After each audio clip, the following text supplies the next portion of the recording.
राम राम भाई सारे भाई, आपका भाई सुंदर दिनोदिया और आप देख रहे हैं अपना चैनल स्टार सुंदर न्यूज़। दोस्तों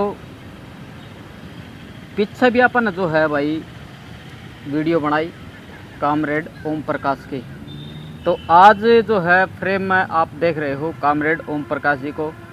तो फिर तो जो है भाई आप वीडियो बनावांगे और किस मुद्दा पर आज जो है भाई हर चैनल पर हर किसी की ज़ुबान पर जो बिल पास होया है, वक्फ जो बिल है वो जो पास होया है उसका बारे में चर्चा करांगे। आखिर ये है क्या, इससे फ़ायदा क्या है, इससे नुकसान क्या है।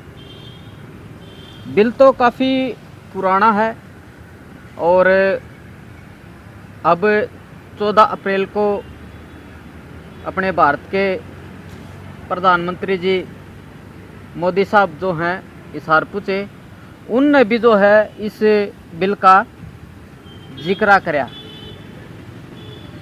ये पूरा है कि खुल के जो है कामरेड ओम प्रकाश बताओगे। कामरेड जी स्वागत है चैनल पे। नमस्कार जी, सभी दर्शकों का स्वागत है सुंदर स्टार न्यूज़ की जी।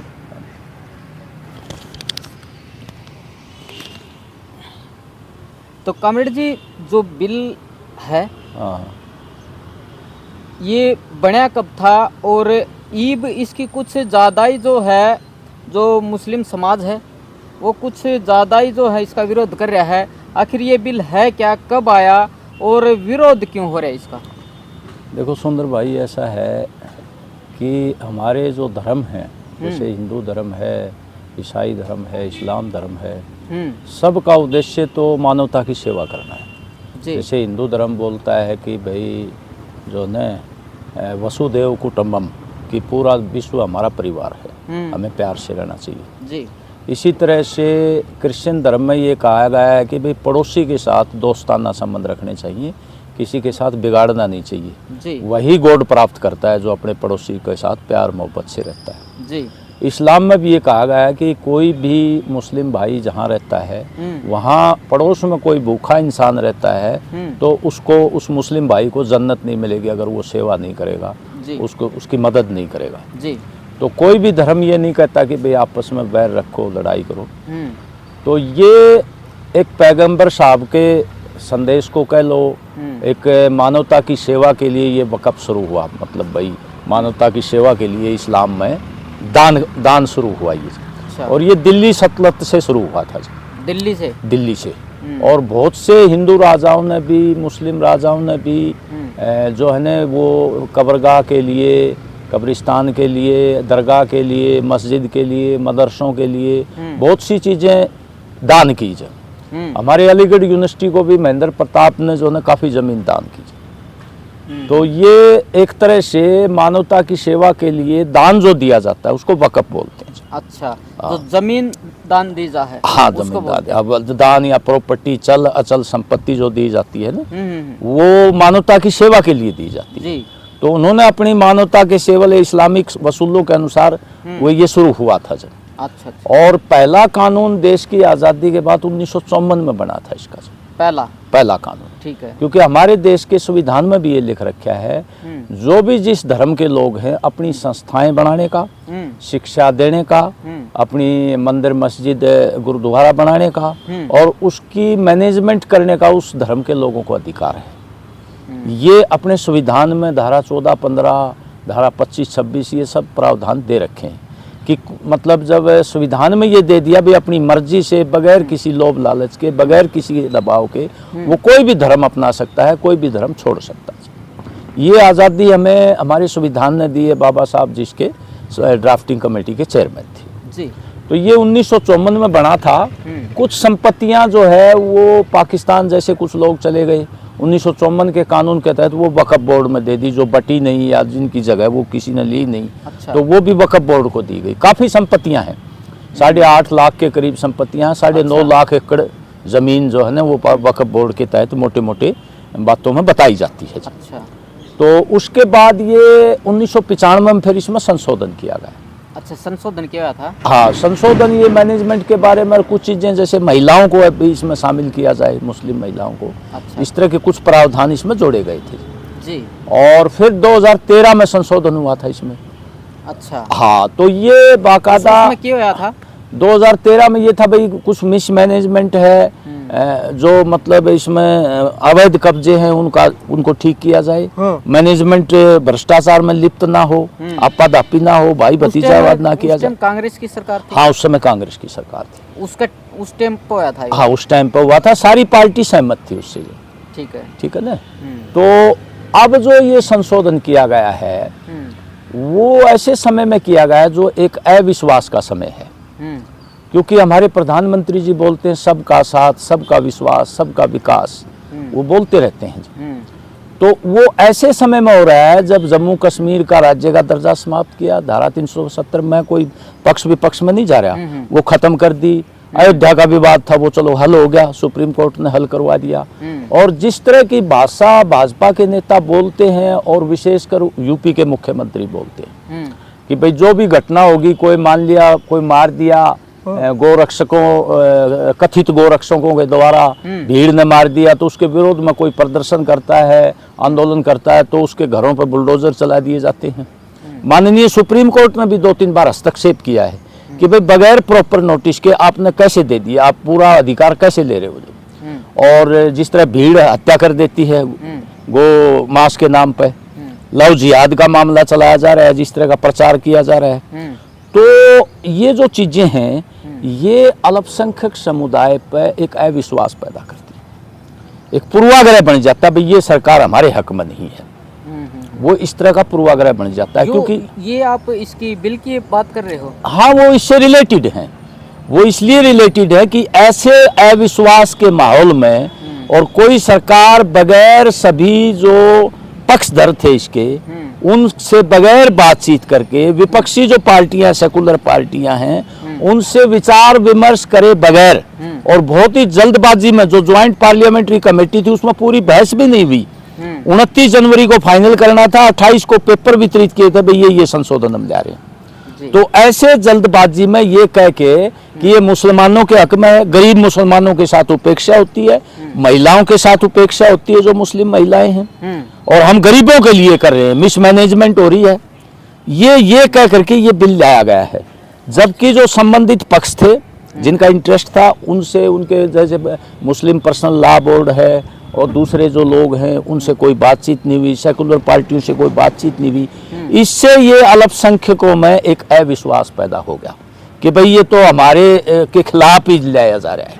और इसमें जो 2-3 प्रावधान किए गए हैं वो काफी ऑब्जेक्शनेबल है। ये आप उनकी तरफ से बात कर रहे हो, अब आपकी तरफ हाँ से क्या हाँ, लगता मैं मेरी तरफ से ये कह रहा हूँ कि मैंने काफ़ी कानूनविदों से भी बात वो की है, उनके इंटरव्यू भी सुने हैं। अच्छा। हाँ, तो ये जिस तरह से लाया गया बिल, पहली तो ये है कि इसमें एक तो जो सबसे बड़ा ऑब्जेक्शनेबल जो वाक्य है वक़फ़ बाई यूजेबल यूसेज की परंपरा से वक़फ़। अब जैसे कई कब्रिस्तान हैं, आपकी दरगाह हैं, मस्जिदें हैं, मदरसे हैं, वो किसी टाइम किसी ने दान कर दिए, वक़फ़ कर दिया, उनकी कोई रजिस्ट्री नहीं है, कोई मालिकाना हक इनके पास नहीं है। अब ये जो नया कानून आया है उस कानून में वो क्लेम नहीं कर सकते, वो डिस्ट्रिक्ट कोर्ट सॉरी आपका जिला उपायुक्त तय करेगा अगर कोई एप्लीकेशन दे दे। अच्छा। अगर भाई इसकी रजिस्ट्री नहीं है इसके पास, वो जिला कलेक्टर को अथॉरिटी दे दी। तो ऐसे मामलों में कोई 100 साल से, कोई 50 साल से यूज कर रहा था, 200 साल से यूज कर रहा था, तो वो कंट्रोवर्शियल हो सकती हैं जब कि भाई इनके पास टाइटल नहीं है और ये यूज कर रहे हैं, गलत यूज कर रहे हैं, इसलिए इस संपत्ति का निर्धारण जो है डिस्ट्रिक्ट कलेक्टर करेगा। वो फिर कौन लेगा? अब वो तो फिर जो सरकार जिसको चाहेगी उसको दिलवाएगी, क्योंकि डिस्ट्रिक्ट कलेक्टर तो एक तरह से सरकार का अधिकारी, सरकार के दबाव में रहता है। तो ये जो यूसेज वक़फ़ बाई यूसेज का जो खत्म कर दिया कि भाई टाइटल होना चाहिए और उसका बाकायदा मालिकाना टाइटल मिले तभी कोई मानी जाएगी। तो इससे काफी शंका जाहिर होगी कि इन प्रॉपर्टियों पर कोई कब्जा ना करे सरकार के थ्रू, ये शंका जाहिर हो रही, इसका सबसे ज्यादा विरोध हो रहा है। अच्छा। दूसरा जो है ये मैनेजमेंट का अधिकार जो संविधान में दिया गया उसी धर्म के लोगों पे, अब ये सुधार देखो, मैं ये नहीं कहता कि किसी संस्था में भ्रष्टाचार नहीं है, भ्रष्टाचार भी है, कुप्रबंध भी है, वो सभी संस्थाओं में है, हिंदू संस्थाओं में भी है, क्रिश्चियन संस्थाओं में भी है, मुस्लिम संस्थाओं में भी है। तो ओवरऑल ये सब का मिलके एक सुधार लेना चाहिए था, सर्वानुमति से, सबके साथ बैठ के, विपक्ष के साथ बैठ के, और जो धर्मावलंबी हैं जिनकी संस्था में ये सुधार करना है उनसे बातचीत करके ये करना चाहिए। तो उसमें ये कर दिया, जैसे आपका ये कहना मतलब आप हाँ, ये कर रहे हो जैसे दरगाह है या मस्जिद है, हाँ हाँ, तो इनके ऊपर लागू होगा ये? हाँ, ये इनके ऊपर लागू होगा, वक्फ बोर्ड में, बाकी संस्थाओं को नहीं छुआ अभी तक जहाँ कुप्रबंध है। तो ये जो कह रहे हैं कि भाई ये गरीब मुसलमानों के लिए किया गया है, महिलाओं के लिए किया गया, गरीबों के हक मारे जा रहे थे, ये बात उस समुदाय में जच नहीं रही, क्योंकि जिस तरह का माहौल है ये अविश्वास का, उसमें कहीं न कहीं ये आता है भाई ये बाइस्ड होके लिया जा रहा है। जो सेकुलर पार्टियों की भी नहीं सुनी सरकार ने, पार्लियामेंट में जेपीसी बनी उसकी भी नहीं सुनी, एक तरफा तौर पर अपने बहुमत के आधार पर ले आए जी। और इसमें क्या है, फिर ये इनके दो बोर्ड होते हैं, एक तो राज्य सरकारों का बोर्ड होता है वक्फ बोर्ड, स्टेट गवर्नमेंट, और एक है सेंट्रल वक्फ काउंसिल। सेंट्रल वक्फ काउंसिल सेंट्रल गवर्नमेंट के अंडर में आती है, अल्पसंख्यक मंत्रालय के अंडर में आती है। वहाँ 22 मेंबर होते हैं। अच्छा, 22 मेंबर में तो ये कह दिया भाई 11 इस्लाम को मानने वाले होंगे, 11 गैर इस्लाम को मानने वाले होंगे। ठीक है। जबकि पहले सारे यही थे, हालांकि सरकार ही चुनती थी। ये जो मैनेजमेंट का काम है, ट्रिब्यूनल का जो हेड बनाया जाता था, वो क्वाजी जुडिशियल अधिकार होते हैं उसको, वो सरकार ही चुनती थी। अच्छा। लेकिन वो चुनती थी उस धर्म के मानने वाला, कोई एमपी है भाई, कोई रिटायर्ड जज है कोर्ट से। तो अब ये कर दिया 50-50 कर दिया। इससे भी इनको ज्यादा ऑब्जेक्शन है कि भाई मूलभूत अधिकार हमें दे रखा था संविधान में धारा 26 के तहत कि हम अपनी मैनेजमेंट स्वयं कर सकते हैं, तो उसमें सरकार अपॉइंट करने के बाद भी ये गैर मुस्लिमों को क्यों ला रही है सरकार? इसका मतलब मनसा ठीक नहीं है उसकी, ये मानना है अल्पसंख्यकों। तो उसमें आप 22 बता रहे थे, 22 सदस्य हैं? हाँ, 22 मेंबर, जैसे सेंट्रल वक्फ काउंसिल है। 11 तो इस्लाम को मानने वाले, हाँ, और 11 गैर इस्लामी होंगे जब। अच्छा, हाँ। दूसरा वक्फ, जैसे इसमें 11 होते हैं वक्फ बोर्ड जो राज्य सरकार, इसमें 4 मुस्लिम होंगे, बाकी सारे गैर मुस्लिम होंगे। महिलाओं का तो 95 में कर दिया था, बल्कि अब तो ये कर रहा है 2 महिलाएं होंगी, उसमें तो कोई लिमिट में नहीं थी 95 के कानून में कि 2 होंगी, 3 होंगी, 4 होंगी। तो अच्छी बात है महिलाओं को शामिल करना। अच्छा। तो अब इनको ये शंका जा रही होगी कि भाई हमारे धर्म के लोग भी नहीं होंगे, सरकार अपनी मनमर्जी से कैसा ना हो हमारी जमीनों को छीन ले, इसलिए वो विरोध कर रहे हैं। ठीक है। इसलिए वो विरोध कर रहे हैं। तो ये सर्वानुमति से लाना चाहिए था। तीसरा ये है कि जैसे कोई ऐतिहासिक संपत्ति है जो नेशनल मॉन्यूमेंट है, आर्कियोलॉजिकल सर्वे ऑफ इंडिया के तहत आता है, तो उसमें लाने के बाद वो वक्फ में नहीं बसती संपत्ति। अच्छा। वो ASI के तहत आ जाती है। जैसे संभल की मस्जिद है, संभल की मस्जिद ASI के तहत है, तो ASI के तहत है, तो वो ये मानते हैं कि भी इससे भी कोई छेड़छाड़ सरकार कर सकती है, मिली भगत करके, ये आशंका है उन लोगों को। अच्छा, जो सबसे बड़ा ऑब्जेक्शन जो है ना, जहाँ ये बाइस लगता है, वो ये है कि नॉन मुस्लिम इसमें डोनेट नहीं कर सकता। पहले क्या था कि हिंदू राजाओं ने भी वक्फ किए हैं, जैसे मैंने महेंद्र प्रताप का जिक्र किया, अलीगढ़ मुस्लिम यूनिवर्सिटी के लिए दान कर दिया। हाँ। और भी लोग जो जैसे भाई मदरसा चल रहा है, शिक्षा का प्रसार हो रहा है, कोई सामाजिक उद्देश्य पूरा हो रहा है, तो गैर मुस्लिम जो दयालु होते हैं वो भी कर देते हैं। अब उस पर पूरा बैन लगा दिया इस कानून में। तो मुस्लिम नहीं कर सकते, अब नॉन मुस्लिम नहीं कर सकते वक्फ। अच्छा, नॉन मुस्लिम वक्फ नहीं कर सकते, और मुस्लिम भी जो वक्फ करेगा वो 5 साल उसको वो प्रैक्टिस करता हो, मुस्लिम 5 साल हो जाए उसको। क्या की प्रैक्टिस है? इस्लाम धर्म की। अच्छा, उसमें भी ये कंडीशन लगा दी कि 5 साल तक वो प्रैक्टाइजिंग होना चाहिए। नहीं, ये समझाओ, जैसे हिंदू है, हाँ, वो दान कर सकता है ना? दान नहीं कर सकता, अब नए कानून में नहीं कर सकता। और मुस्लिम भी वही करेगा जिसकी 5 साल वो जो है ना इस्लाम की सेवा करते हुए प्रैक्टाइजिंग मुस्लिम होगा कि इस्लाम धर्म का पालन कर रहा है कि नहीं कर रहा। अच्छा, अब इसका फैसला कौन करेगा भाई ये 5 साल से कर रहा है कि नहीं कर रहा? अब ये भी कोई अथॉरिटी उन्होंने वो बनाएंगे इसमें। अब मुझे तो जानकारी नहीं क्या प्रावधान उसमें रखा है, पूरी तरह से जानकारी इसमें। तो इसकी 15 तारीख न शायद वो आनी थी। नहीं, आज सुप्रीम कोर्ट में इसकी सुनवाई हो रही है। आज है। बहुत से लोगों ने इसमें डाला है कि भाई ये संविधान के विरोध में है और ये ठीक नहीं है कानून, ये जो वक्फ की संपत्तियां उस पर कब्जा करने का उद्देश्य है। बहुत से लोगों ने जो मूलभूत अधिकार है वो उसका उल्लंघन है। धारा 26 का आर्टिकल 26 का 14-15 का जो संविधान में मूलभूत अधिकार दे रखे हैं एक नागरिक को, उनका उल्लंघन है। इसको लेके बहुत सी पार्टियों ने भी डाली है, बहुत से मुस्लिम संगठनों ने भी डाली है, और अब एक और होगी, भाजपा सरकारों ने भी डाल दी कि ये कानून ठीक है। कैविएट तो डाली थी सेंट्रल गवर्नमेंट ने कि भाई ये इस पर सुनवाई से पहले हमारी बात सुनी जाए, केंद्र सरकार ने, और वो राज्य सरकारों से भी डलवा रहे हैं याचिका। मतलब इसको कंट्रोवर्शियल बना दिया, जबकि ऐसी स्थिति नहीं थी। इसको बाकायदा सर्वानुमति से सुधार के उद्देश्य से लाया जाता तो सभी पार्टियों से, सभी जो हितधारक हैं उनसे बातचीत करके इसमें सुधार करना चाहिए था, अगर कोई कमी नजर आ रही है। अच्छा। कोई भी कानून अगर ठीक ढंग से नहीं है तो पार्लियामेंट को पूरा अधिकार है, बहुमत है, आप उसको ठीक करो।